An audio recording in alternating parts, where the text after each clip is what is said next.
बिस्मिल्लाहिर्रहमानिर्रहीम। नाज़रीन अस्सलाम वालेकुम, मैं हूं मोहतशिम तीन और आप देख रहे हैं प्रोग्राम कब बदलेगा पाकिस्तान। नाज़रीन इकराम, जो इक़्तिदार की कुर्सी है उसको कहते हैं कि ये फूलों की सेज नहीं है, ये कांटों की सेज है। मुल्की मामलात हों उसमें अंदरूनी और बैरूनी दोनों चैलेंजेस से मुकाबला करना पड़ता है। जो हुकूमत वक्त होती है उसके लिए अंदरूनी चैलेंजेस से तो निपटना आसान हो जाता है किसी हद तक, लेकिन बैरूनी चैलेंजेस के लिए उसको स्पेशल फोकस करना पड़ता है। जो दोस्त ममालिक हैं उनके साथ लॉबिंग करनी पड़ती है, जो दोस्त ममालिक हैं उनकी तादाद बढ़ानी होती है, जो ख़ारजा पॉलिसी है उस पर ज़्यादा फोकस करना पड़ता है। उसके दो बेनिफिट्स होते हैं कि आपकी तो एक तो सिक्योरिटी जो अमन है वो महफूज रहता है और प्लस आपको तिजारत के भी मौके मिलते रहते हैं। तो जब आपका फॉरेन पॉलिसी पे फोकस ना हो तो फिर आपके लिए ये दोनों चैलेंजेस बड़े बढ़कर सामने आ जाते हैं। आपका अमन ख़तरे में पड़ जाता है और आपकी ट्रेड भी डिस्टर्ब होती रहती है। तो हमारे जैसे मुल्क में जहाँ पे अंदरूनी चैलेंजेस भी बहुत ज़्यादा हों, जहाँ पे मईशत कमज़ोर हो, लॉ एंड ऑर्डर हो, बेरोज़गारी हो, महंगाई हो, तो इस जैसे मामलात में हुकूमत कैसे उसको हैंड ओवर कर रही होती है चीज़ों को आवाम की तरफ। और जब उसको इस सिचुएशन में, इस ख़राब मईशत में उसको बैरूनी चैलेंजेस का भी सामना करना पड़े तो वो उसके लिए बहुत बड़ा चैलेंज बन जाता है। इसमें उसको चाहिए ये होता है कि जी arm forces, political forces, opposition, अवाम सारे के सारे एक पेज पे आ जाएं, तब उसके लिए कुछ ब्रीथिंग स्पेस मिल सकती है। और इस वक्त जो हालात हैं वो बड़े डिस्टर्ब हैं हमारे बॉर्डर के साथ, इंडिया के साथ, हमारे हमसाया मुल्क के साथ, और जंग मुसल्लत करने की कोशिश की जा रही है। और हम अपना मुजाहरा कर रहे हैं कि जी हम शो कर रहे हैं कि जी हम पुरअमन रहना चाहते हैं, हम इस तरह की किसी भी दहशत गर्दी में इन्वॉल्व नहीं है। इंसानी जान चाहे वो किसी भी मज़हब के हो, शख्स की हो, किसी भी फ़िरके के शख्स की हो, वो बहुत अहमियत की हामिल होती है। तो ये हमारा बेसिक फ़लसफ़ा है, हमारा दीन भी यही कहता है कि जी एक इंसानियत की जो एक इंसान का जो कत्ल है वो पूरी इंसानियत का कत्ल है। तो इस फार्मूले पे हम कार फरमा हैं और इस पे अमल दरामद भी कर रहे हैं और इसका पूरे दुनिया में हम इसको जस्टिस भी शो कराते हैं। तो आज के प्रोग्राम में हम डिस्कस करेंगे हमारे मुल्क में अंदरूनी चैलेंजेस क्या हैं, और इसके साथ साथ जब बैरूनी चैलेंजेस आ जाते हैं तो हमारा जो मुल्क है ये इसका मुतम्मिल हो सकता है, बैरूनी महाज खोल लिया जाए। तो इस पर गुफ्तगू करेंगे। हमारे साथ हैं जी शरीक गुफ्तगू शरीफ जोया साहब, सीनियर एनालिस्ट हैं। जी आपका बहुत शुक्रिया सर। जी हमारा जो मुल्क है इस वक्त उसको अंदरूनी चैलेंजेस का बहुत बहुत बड़ा जो अंबार है, जो पहाड़ है वो गिरा हुआ है। बिल्कुल गिरा। आप अमन अमान की सूरत हाल देख लें और आप बेरोज़गारी की देख लें, आप इंपोर्ट एक्सपोर्ट का डेफिसिट देख लें, डॉलर देख लें, बिजली देख लें, पेट्रोल देख लें, कोई एक चीज़ भी फेवर में नहीं है। तो ये सारी चीज़ें मीशत के साथ हैं। मीशत हमारी वैसे भी डूबी पड़ी है कि जी पिछले दिन हमारा एक प्रोग्राम में हमने डिस्कस भी किया था, वो गौहर के साथ था, जो उसमें वो कहते हैं कि जी 19 लाख लोग हमारे ख़त गुरबत से 5-6 महीनों में नीचे आ गए। तो इस तरह की कंडीशंस में हमारे हमसाया मुल्क में जब ये बिगाड़ पैदा करना शुरू कर देते हैं कि जी पहलगाम वाला जो सानिया हुआ है उस पर, तो ये इसको कैसे देख रहे हैं आप? मोहतशिम साहब बहुत शुक्रिया आपका। नंबर 1 जो जंग हम पे मुसल्लत की जा रही है उसकी कोई वजह जो है वो समझ से बालातर है। जैसे अगर कोई दहशत गर्दी का वाक़या है उसके बेस के ऊपर आप एक मुल्क के ऊपर चढ़ नहीं दौड़ेंगे, ठीक है, और उसके खिलाफ तबले जंग आप बजाएंगे नहीं। उस पाकिस्तान एक ज़िम्मेदार मुल्क है और हमें, जैसे आपने डिस्कस किया है कि हमें अंदरूनी मसाइल और बैरूनी दोनों का सामना करना पड़ रहा है। अब देखें कि पाकिस्तान के 2 जो हमारे सूबे हैं वो मुसलसल वहाँ पे हम दहशत गर्दी का सामना करना पड़ रहा है, ठीक है। आईडी कार्ड देख के पंजाबियों का कत्ल किया जा रहा है। अच्छा, इस तरह केपी में हमें अमन अमान की सूरत है, दहशत गर्दी वहाँ पे ज़्यादा होती जा रही है। लॉ इन्फोर्समेंट एजेंसीज के लोग शहीद हो रहे हैं हमारे, वो भी तो आखिर सर हमारी फैमिली का एक हिस्सा है ना, कहीं ना कहीं किसी का बेटा है। तो ये जो इंडिया की तरफ से और मोदी सरकार की तरफ से जो पाकिस्तान के ऊपर एक जंग मुसल्लत करने की कोशिश की जा रही है, मेरे ख्याल में ये एक बेवकूफ़ी है मौजूदा सूरत हाल में। शायद उनके पास कोई चांस नहीं है, मौका नहीं है वो इंतहा पसंदी को हवा देने के लिए। तो पहलगाम जैसे वाक़यात तो पाकिस्तान में तो आए रोज़ हो रहे हैं सर, या फिर एक्सपेक्ट। अच्छा, फिर हमारे पास तो सर उसके सबूत हैं। हमारे पास कुलभूषण सिंह का इतना बड़ा, जिसको हम इंटरनेशनल कोर्ट में भी हम लेके गए हुए हैं, अभी 2 दिन पहले आपके जो तल्लुकात हैं अमा फ़ौज के तल्लुकात अमा का जो डिपार्टमेंट है उन्होंने प्रेस कॉन्फ्रेंस करके बाकायदा एक और जो साजिश है उसके बारे में भी आगाह किया है और पूरी दुनिया को, मतलब उसमें ये नहीं कि सिर्फ हमारे पाकिस्तानी जर्नलिस्ट हैं, पूरी दुनिया के लोग उसमें सहाफ़ी बैठे होते हैं, उनके सवाल जवाब होते हैं और वो मामला होते हैं। पाकिस्तान इस वक्त सिर्फ तहम्मुल का मुजाहरा कर रहे हैं कि पाकिस्तान पहल ना करे। इस सूरत हाल में जब हालात कशीदा हैं, आपके बॉर्डर्स पे हालात वाकई ही कशीदा हैं, जिसमें सियालकोट है, आपका कश्मीर है और आपका जो पंजाब के साथ सबसे बड़ी सरहद जिसकी लग रही है वो आपका भावलपुर रीजन है। ठीक है, यहाँ पे कशीदगी तो डेफिनेट सी बात है। अब या तो इंडिया ये समझ रहा है कि भी ये चूँकि अंदरूनी तौर पे इतने मामलात में फंसे हुए हैं तो शायद हम ये मुहिम जुई कर लें तो हम शायद कामयाब हो जाएंगे, लेकिन अब वो वक्त नहीं है सर। इंडिया को शायद याद रखना चाहिए कि जो बालाकोट वाक़े के बाद जो वो वापस जा रहे थे तो अभी नंदन वाला वाक़या तो सबको याद है, अभी तो वो नस्ल अभी जिंदा है। मतलब पूरी होशो हवास से हमने वो देखा है कि किस तरह से उसको रिस्पॉन्स मिला है। अभी जो ताज़ा तरीन इतलात हैं वो ये है कि 2 दिन पहले ये एक अटेम्प्ट करने की कोशिश की गई, लेकिन ये है कि चूंकि रिस्पॉन्सिव आपकी फोर्सेस अटैकिंग पोजीशन में थी, एयरफोर्स में प्रॉपर रिस्पॉन्स किया, जिसकी वजह से वो मकबूजा कश्मीर से जो भारतीय 4 त्यारे थे वो वहाँ से वापस हो गए।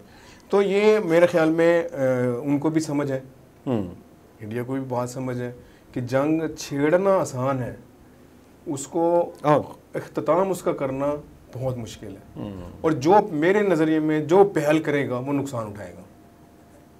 वो नुकसान उठाएगा। देखें हमारे पास हम तो माशी तौर पे वैसे ही, मतलब हमारे हालात ठीक नहीं हैं, लेकिन हम एक पॉइंट पे, एक नुक्ते पे तो हम पूरी कौम, भले हम जितने मर्जी इंतशार के शिकार हों, ठीक है, वो भारत के खिलाफ जंग में तो हम इकट्ठे हैं। उसके लिए हमें जो मर्जी कुर्बानी देनी पड़े वो भी हम देने को तैयार हैं, क्योंकि अच्छा ये नहीं है कि ये पाकिस्तान ने आज खुद सोच लिया है कि भी भारत ये करने जा रहा है। जब आपने एक एलामिया जारी किया ना जी कि हम आपका पानी बंद कर देंगे, आपने जो इंडस वाटर जो ट्रीटी था, आपने जब उससे अपने बैग फुट पे लेके जाने, तो इसका मतलब ये है कि आपने वो इकदामात शुरू कर दिए जो एक जंग की बेस बनते हैं। अच्छा ये भी कोई इतना आसान उसके लिए नहीं है, ये कोई नल नहीं है कि भी आपने जो है ना उसके आगे वो कॉक लगा दिया तो रिजर्व कहाँ रखेगा वो अपने पानी का, रोक भी लेता तो किधर। अच्छा अभी आपने अनाउंसमेंट की थी कि भी आप पानी हमारा रोकेंगे, लेकिन 2-3 दिन बाद आपने दरिया जेहलम में पानी छोड़ दिया। ज़ाहिर बात है सर कि देखें बारिशें, अच्छा इस वक्त जो क्लाइमेट चेंज है जो सबसे ज़्यादा खित्ता मुतासर हो रहा है वो तो हमारा ही है, उसमें पाकिस्तान भी शामिल है, उसमें इंडिया भी शामिल है। यहाँ पे भी कैद वाली पोजीशन बन जाती है, खुश्क साली वाली वहाँ पे भी बन रही है। तो ये कैसे पॉसिबल है कि आप दोनों एटॉमिक पावर हो के कुछ ये सोच रहे हो दिमाग में कि भी मैं ये कर दूँ तो इसका असर मेरे पे नहीं होगा, और डेफिनेट सी बात है घूम फिर के बाद 4-5 दिनों बाद दोबारा घूम के उसी मुल्क में आ जानी है। ठीक है, और ये जो क्राइसिस है, मैंने जैसे पहले देखा, इसको छेड़ना आसान है, इसको समेटना बहुत मुश्किल है। अच्छा जो ये सब आप क्योंकि काफ़ी अर्सा जैसे आपने ISPR की इस तरह की प्रेस कॉन्फ्रेंसेस जिसमें काफ़ी डिटेल में डाटा डिस्कस होता है, डिफरेंट पॉइंट्स भी डिस्कस होते हैं, डिफरेंट एंगल स्ट्रेटजीज़ के भी डिस्कस होते हैं, और पूरा का पूरा उस जो एडवेंचर होता है उसकी तो टोटल डिटेल डिस्कस हो जाती है, सारे एंगल डिस्कस होते हैं, इसलिए आपका ज़रा थोड़ा सा इसमें एक्सपोजर ज़्यादा होता है। मुझे सिर्फ सर एक चीज़ नहीं समझ में आ रही कि जी इंडिया का इस टाइम ये जो एडवेंचर करने के पीछे कोई बैकग्राउंड, कोई सॉलिड रीजंस नज़र आती है। कुछ कह रहे हैं कि ये इंडिया की जो एग्री लैंड है, जैसे आप बता रहे हैं खुश्क साली की वजह से वो ये पानी उसको चाहिए तो वो हमारे हिस्से का पानी रोक के तो ये सारा कुछ करना चाहता है, पीछे मोटिव ये है। दूसरे कुछ लोगों की थ्योरी ये भी आ रही है कि जी बिहार में इलेक्शन आ रहे हैं तो मोदी इस एडवेंचर के बाद वो बिहार में गया, उसने रैली निकाली है और वहाँ दिखाया है, तो वहाँ पे मुसलमानों की रेशो क्या है, मुसलमान और हिंदू की रेशो क्या है, जिसकी वजह से उसका इलेक्शन डिस्टर्ब हो रहा था और उसने वहाँ रैली निकाली है कि जी मैं मुसलमानों का जो है ना जी वो वोट बैंक जो है ना जी उसको किसी तरीके से डिस्टर्ब करूँ और मैं वहाँ पे विनिंग पोजीशन में आ जाऊँ। और दूसरा जो पॉइंट था सर वो ये था कि जी उसके अपने जो इस वक्त जो इतना बड़ा इंडिया है वहाँ पे 15-20 तहरीकें सर आज़ादी की चल रही हैं कि जी हमें आज़ाद किया जाए। सिख तहरीक बड़ी मशहूर चल रही है, उसके बाद तमुल में भी बहुत सारी उनकी प्रोविंसेस में चल रही हैं। तो इन प्रोविंसेस में वो अपने आप को कंट्रोल नहीं कर रहा, उसके बाद वो एक पाकिस्तान के साथ महाज खोल के तो वो क्या हासिल करना चाहता है? कोई पॉइंट क्लियर है इसमें? सर मेरे ख्याल में तो मोदी सरकार जो है ना वो बुखलाहट का शिकार है। उन्हें समझ नहीं आ रही कि ये जो एक पहलगाम का वाक़या हुआ है इसको हम किस तरह डील करें, क्योंकि आप उनकी इंडिया की वहाँ पोस्ट बिल्कुल करीब है जहाँ ये इंसिडेंट पेश आया है, ठीक है। और वहाँ पे वो अपनी नाकामी को छुपाने के लिए जो उन्होंने, अच्छा देखें, एक सबसे बड़ी बात यह है कि हमारे यहाँ तो जो दहशतगर्दी होती है उसके कुछ घंटों बाद कोई ना कोई जो कालादम तंजीम है वो अपना क्लेम कर लेती है। इसको किसी ने क्लेम भी नहीं किया, किसी जमात ने, किसी कालादम जमात ने क्लेम नहीं किया।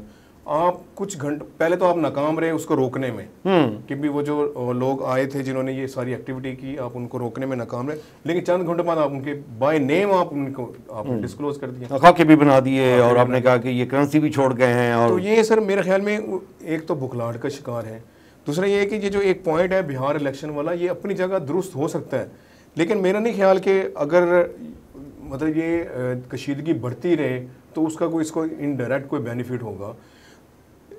कुछ हद तक वो मुसलमानों के वोट बैंक को डिस्टर्ब ज़रूर कर सकेंगे, लेकिन अगर ये खुदा न खास्ता आप ये देखें कि अगर ये जंग छिड़ जाती तो फिर वो क्या इलेक्शन होगा? वो पॉसिबल नहीं है ना। जब आप हालत जंग में आ जाएंगे तो फिर आपका सारा का सारा काम रुक जाएगा। हमारी मैशत तो मुतासर है ही, उनकी मैशत भी फौरन गिर जाएगी।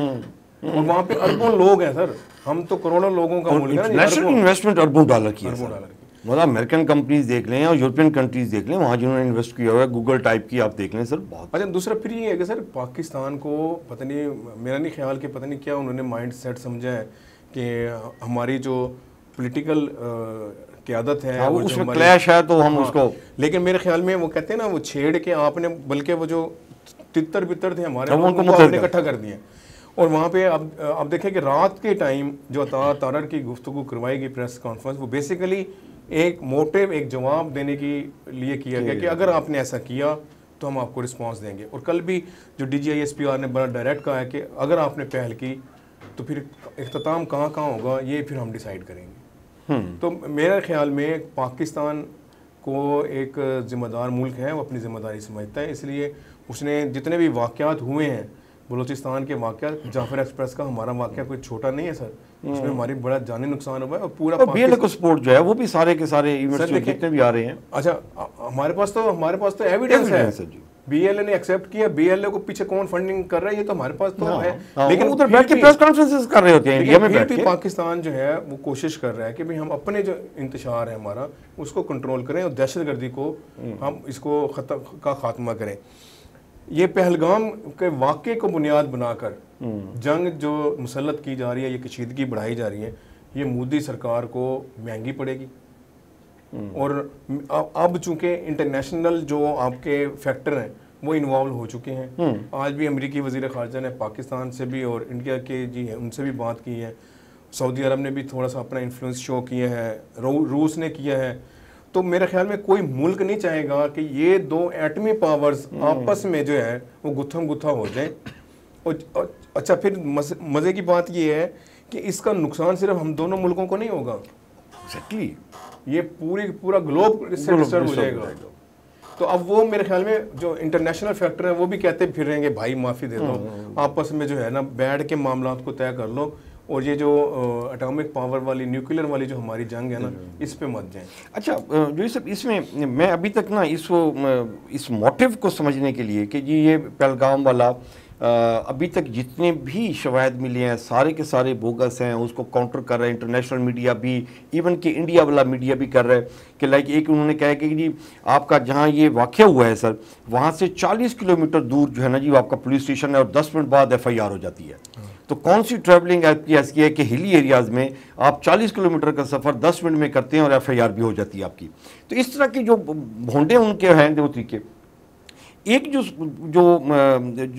स्कूल ऑफ थॉट है सर, जैसे मैंने बिहार के इलेक्शन किया, सिंध में ऐसा किया, एक इसमें फैक्टर्स ये भी कहते हैं कि जी हिंदू इंतहा पसंद जो है ना जी वो मोदी को ट्रिगर करते हैं कि यार कुछ करो, ये मुसलमान ये हो गया, वो उनके ट्रैप में आके ये उसने सारा कुछ किया है। और इसके बाद परसों जो राज बब्बर ने सर असम्बली में तकरीर की है उसने तो वो मतलब कह दिया है कि उसने कहा कि हमने वो हिंदुस्तान देखा है जहाँ से मौलवी निकलता था और वो गंगा से वो जो अब हमारा जो हिंदू बैठा होता था उसको वो राम राम कहता था, और हमारा हिंदू जब मजहबी रहनुमा निकलता था वो मुसलमान को, वो मौलवी को अस्सलाम वालेकुम मौलवी साहब कहते। हम तो इस तरह का वो मिलाप में दे रहे हैं, मोहब्बत दोस्ती में रहे हैं। ये अब किस तरफ लेके जाना चाह रहे हैं इंडिया को अब? तो ये इंतहा पसंद का जोड़, इंडिया की अपोजिशन, राहुल गांधी ने भी उसको बड़ा सवेर इसको कंडेम किया है कि ये आपका जो फेलियर है वो इवन के कश्मीरी असम्बली में भी अभी तक किसी ने पाकिस्तान पे नहीं किया गया। तो इंटरनल उसको बड़ा प्रेशर मिल रहा है, तो इंटरनेशनल तो प्रेशर है ही है मेरे ख्याल में सर कि जो इंटरनेशनल प्रेशर है या इंडिया का अपना प्रेशर है वो मोदी सरकार को भी फेस करना पड़ रहा है, जिसकी वजह से आप देखें कि हालात कुछ नॉर्मल होते नज़र आ रहे हैं कि जो कशीदगी है वो थोड़ी थोड़ी आहिस्ता आहिस्ता को कमी की तरफ जा रही है। और इसमें सबसे बड़ा अहम फैक्टर ये है कि जो इंतहा पसंदी है, हिंदू इंतहा पसंदी है, वो इन्फ्लुएंस कर चुकी है, क्योंकि वो ये समझते हैं कि अगर हमने इसका जवाब ना दिया तो शायद हम जो है वो पूरी कौम को आने वाले दिनों में, ख़ासतौर पे हिंदू जो हमारी कम्युनिटी है उसको हम जवाब नहीं दे पाएंगे, उसको मुतमईन नहीं कर पाएंगे। तो ये एक खाम खा की जो है ना वो जैसे ना फुलझड़ियाँ छोड़ी जा रही हैं। और पाकिस्तान का सिनेरियो और इंडिया का सिनेरियो मुख्तलिफ है। यहाँ 1 पॉइंट एजेंडे पे हम बिल्कुल साथ हैं, और वहाँ पे बजाय कि आप निगोशिएशन करते, आप पाकिस्तान को ये कहते कि भी आप इसके साथ जो फैक्टर इन्वॉल्व है आप उनको लॉ ऑफ जस्टिस में लेके आए, आपने मतलब वन साइडेड गेम शुरू कर दी, और वो ये समझ रहे थे कि शायद पूरी कम्युनिटी उनके साथ खड़ी हो जाएगी। लेकिन चूंकि इंडिया के जो लोग हैं उन्हें भी पता है कि भी जंग कोई आसान काम नहीं है, ये कोई कबड्डी का मैच तो है नहीं कि हाथ लगा के भाग जाएंगे तो बस फिर आज़ादी हो जाएगी। अब जो हाथ लगाएगा वो पकड़ा जब जाएगा ना सर, तो बड़ी मार पड़नी उसको। और उसमें भी ये भी होता है ना, ये कबड्डी के खेल में या किसी भी खेल में आप हार जाएंगे तो आप घर जा सकते हैं। हाँ, तो इसमें जंग में जब आप हार जाते हैं फिर आप घर नहीं जा सकते फिर। और ये सर देखें, ये माजी की हमारी जंगों का कोई लिए बैठे हैं अंदाज़ा अपने पास। अब वो माजी की जंग और थी, जो एक जंग में हमें मार पड़ी ना जी, उसका फैक्टर डिफरेंट थे। अब फैक्टर डिफरेंट है। अब जो हमारा अपनी सेल्फ हमारी इक्विपमेंट है वो बहुत है। जैसे हमारा JF-17 है, आपका वो पूरी दुनिया के वो हथियारों का मुकाबला कर सकता है। अच्छा, आपके पास ठीक है तादाद में कम होंगे, लेकिन ये नहीं है कि आप बिल्कुल नहीं है। आप बिल्कुल मतलब पाकिस्तान को कोई शाम का मुल्क ना समझें कि भी हम चढ़ दौड़ेंगे तो ये बिल्कुल ही सरेंडर कर देगा, तो ऐसा बिल्कुल नहीं है। रिस्पॉन्ड मिलेगा सर, और भरपूर तरीके से मिलेगा। ना सिर्फ पाकिस्तानी अफवाज की तरफ से मिलेगा, पब्लिक की तरफ से भी आपको रिस्पॉन्ड मिलेगा। वो ये कोई ये समझ रहा, मैंने आज एक न्यूज़पेपर में या किसी में पढ़ रहा था कि जी 2 सूबे पहले जो है वो बड़े इंतशार का शिकार हैं, तीसरा सूबा पंजाब में इतनी हिम्मत नहीं होगी कि पंजाब रिस्पॉन्ड करे। लेकिन मैं ये बरमला आपको कहता हूँ कि पंजाब आपको बिल्कुल जागता हुआ और रिस्पॉन्ड करता हुआ नजर आएगा, और वो बाकी सूबे भी जाए वो तो करेंगे, ये मुमकिन नहीं है। अच्छा, इसमें सर इस सारी कशीदगी में जो एक फायदा हो रहा है मुझे होगा कि आपकी सर्विलेंस बढ़ गई है, आपका नेटवर्क बढ़ गया, आपकी एजेंसीज मुतहरक हो गई हैं, जो लोकल नेटवर्क थे वो मुतहरक हो गए। अब जो दाएं बाएं की दहशतगर्दी हो रही थी ना वो भी अब नहीं होगी। हाँ जी, उसको भी अभी रोकेंगे। ये मेरे ख्याल में उसी का जो आप जिसकी तरफ आप इशारा कर रहे हैं कि ये इंटरनल हमारे जो मूवमेंट हो गई है वो फास्ट हो गई है। इसी में जो ख्वारिज की अभी आई थी कि 70 के करीब बलूचिस्तान में इन्होंने वो मारे हैं, तो वो कहाँ से निकल गया है? वो अचानक वो रिस्पांस में उसके पीछे कोई फैक्टर था जिसने उनको ट्रिगर किया कि जी आप जाओ जी जो है ना जी वो दहशतगर्दी फैलाओ या वहाँ पे बदअमनी फैलाने की कोशिश करो। तो इसको काउंटर भी कर रहे हैं, ये उनको भी आइडिया हो जाना चाहिए। अच्छा, जो सब अगर हम इसमें जैसे आप कह रहे हैं कि जी रशिया ने रिस्पांस किया है, अमेरिका ने रिस्पांस किया है, सऊदी अरब ने, ईरान ने भी सालसी के लिए किया, तो इसमें हमारी जो फॉरेन पॉलिसी है वो किस हद तक इसमें इन्वॉल्व है? क्योंकि इसाक डार साहब माशाल्लाह हमारे फॉरेन मिनिस्टर्स हैं, तो उनको कोई टूर जाके या किसी के साथ कोई डायलॉग ये मूवमेंट्स बनाने के लिए कुछ वो नज़र आता है? असल में पता है क्या, इसमें सूरत हाल ये होगी कि कोई आपको ये सारी सूरत हाल टेलीफोनिक चल रही होती है ना, क्योंकि इमीडिएट रिस्पांस देना है आपने करना। अच्छा, फिर आपका चूंकि जिम्मेदाराना रिस्पांस है, आपकी कोई ये बात ऐसी नहीं है कि जी आप चढ़ दौड़ेंगे या हम ये करने जा रहे हैं, हम 2 दिनों में ये कर देंगे, 2 दिनों में हम दिल्ली को उड़ा देंगे, ऐसा कोई ना तो हमारा कोई रिस्पांस बयान है, इवन के हमारी जो पॉलिटिकल लोग हैं उनका, ना हमारी मिलिट्री एस्टेब्लिशमेंट का, किसी का कोई जवाब नहीं है। सिर्फ एक ही पॉइंट आ रहा है कि अगर आपने हम पे हम काउंटर रिस्पांस करेंगे, और काउंटर रिस्पांस का वो जो हमारा मौक़िफ़ है वो बिल्कुल बालाकोट वाला बिल्कुल तयशुदा है, और उससे ज़्यादा ही मिलेगा। हाँ, वो अगर देखें, अगर जल्दी में हम वो उतना रिस्पांस इनको दे सकते हैं, हमारी फोर्सेस अगर रिस्पांस दे सकती हैं, तो अब तो टाइम गेन कर लो। हाँ, टाइम गेन कर लिया हमने। जो हमारे मतलब देखें, मैंने कल देखा कि स्कर्दू में भी आपके जो है वो जंगी जहाज जो है वो लैंड कर रहे हैं, और वहाँ पे भी सूरत, मतलब उन्होंने कोई महाज ऐसा नहीं छोड़ा कि भी ये आज़ाद कश्मीर का दिखा के तो कहीं गिलगित बल्तिस्तान ना काम हो जाए। तो सारा पूरा पाकिस्तान जो है वो इस वक्त एयर सर्विलेंस में, और इस वक्त पाकिस्तान जो बेस करेगा या जो भी जंग अल्लाह ना करे ऐसा कुछ सूरत है जो भी होगी वो एयर आपकी सर्विलेंस से होगी, एयर बेस पे होगी। कि आपका जो एयर डिफेंस है ये जितना मजबूत होगा उतना आप सर्वाइव करेंगे। उसके बारे में आप वो जेफ थंडर 17 के आप कह रहे हैं कि वो फ्लीट में आके मुकाबला कर पाने। फिर ये है कि अभी कुछ अरसे पहले आपके F-16 की जो है वो ओवरहॉलिंग हुई है, उसमें आपने न्यू कोई इक्विपमेंट उसमें ऐड किए हैं। अच्छा, मैं कल पढ़ रहा था सर कि जो आपके न्यूक्लियर हथियार हैं उसमें दो हथियारों का सिर्फ फ़र्क है कि इंडिया के पास 172 में, शायद पाकिस्तान के पास 170 है। अच्छा, वो उसमें कोई इतना बड़ा डिफरेंस आपको नज़र नहीं आएगा। आपकी जो मिसाइल टेक्नोलॉजी है वो बहुत बेहतर है, वो एडवांस भी है और उसकी लॉन्ग रेंज भी है। लॉन्ग रेंज अभी जैसे हम JF थंडर की बात करें, ये 5th जनरेशन है, जबकि इनके पास जो राफेल वाले जो जे तैयार हैं ये 4.5 जनरेशन है। तो आपका जो ये अटैकिंग पोजीशन है ये उससे इंडिया से बेहतर है। अच्छा, फिर दूसरी बात ये है कि सर कि मुसलमानों का तो एक वैसे भी एक जज्बा है ना कि आप तादाद में भी कम हों, शहादत वाला तो है ना जी आपको, अगर वो आज़ादी के लिए और वो कौमों की ज़िंदगी में, मुल्क की तारीख में सर सबसे जो अहम चीज़ें होती हैं, उन अहम चीज़ों में सबसे टॉप जो है ना जी वो आज़ादी है। उसकी कीमत के लिए तो आप जानें कुर्बान कर दी जाती हैं, और वो जान कुर्बान करने के साथ साथ आप मुल्क की बका के लिए भी कर रहे होती हैं, और शहादत का रुतबा भी होता है। जब दूसरी कौमों में ये जज्बा शहादत वाला नहीं होता, मुल्क के लिए तो कुर्बानी दे देते हैं। एक बात यह है कि जो लिबरल आपकी कोई जमातें हैं ना जी, वो कोई अपना उनका फलसफा होगा, लेकिन वो ऐसा होता नहीं है कि वो आपको कोई दिखाएं कि नहीं जी ये ऐसा नहीं होना चाहिए तो ऐसा होना चाहिए।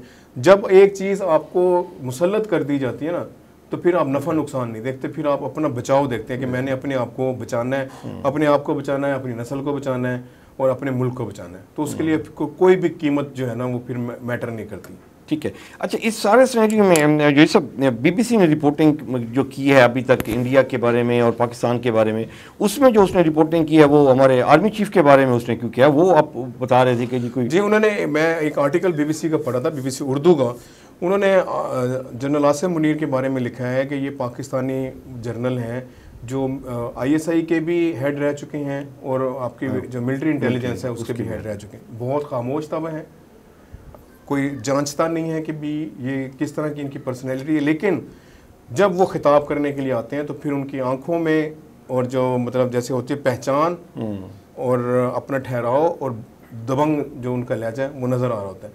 और इस वक्त पूरी दुनिया में जो है वो डिस्कस हो रहे हैं कि भी ये ऐसे इनके पास क्या मैकेनिज़्म है कि ये इंडिया के आगे बिल्कुल स्टैंड कर गए कि नहीं, अब अगर हम पे खुदा न खास्ता जंग मुसल्लत की गई तो हम उसको रिस्पॉन्ड करेंगे। यानी कि अब हम कह सकते हैं कि ये मुल्क जो है ना जी वो पॉलिटिकली फोर्सेस, अवाम और फोर्सेस जो है ना ये एक पेज पे हैं, और ये बेसिकली गारंटी यही होती है किसी मुल्क की बका के लिए कि एक दूसरे के साथ हम सपोर्ट में खड़े होते हैं। अपोजिशन की जमात है वो भी आपके साथ है, उसके भी आपने स्टेटमेंट आपने उनके सबके सामने आ गया कि भी पाकिस्तान के ऊपर अगर कोई चढ़ दौड़ेगा तो हम फिर पाकिस्तान की फौज के साथ खड़े।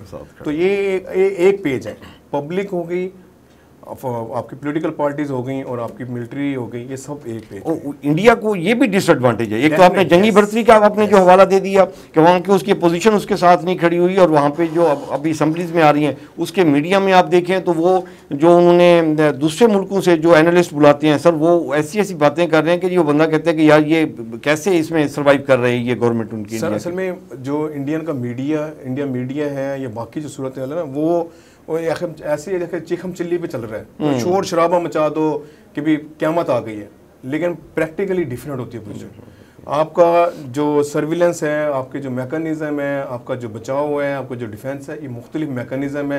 ये टीवी शोज़ में बैठ के जो है ना वो आप नहीं करते। ना ही जैसे अब जंग तो अल्लाह ना करे हो और मामला जो है वो पाकिस्तान और दोनों मुल्कों की आवाम के हक़ में हों, और जो मोदी सरकार है वो होश के नाखून ले और इतनी बड़ी जो दोनों मुल्कों की अरबों की आबादी है उसको डिस्टर्ब ना करें और पाकिस्तान को भी जीने दें, और खुद भी खुद भी जिए और हमें भी जीने दें, और जो वो टेररिज्म कर रहे हैं उसको भी रोकें, वो रोकेंगे।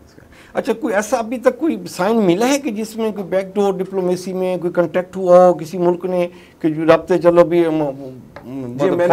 अमेरिका के जो वज़ीर ख़ारजा हैं उन्होंने दोनों हमारे मुल्कों के जो वज़ीर ख़ारजा उनसे रब्ता किया है, उनको कहा कि भी कशीदगी को कम किया जाए और जो मामलात हैं वो बैठ के जो है वो आपस में तय कर लिए जाएँ, क्योंकि इंडिया ने सिर्फ ये उस पर लगाया है कि जी पहलगाम का जो वाक़या है इसमें जो मुलविस लोग हैं उनको सज़ा मिलनी चाहिए और इंसाफ का तकाजा पूरा होना चाहिए।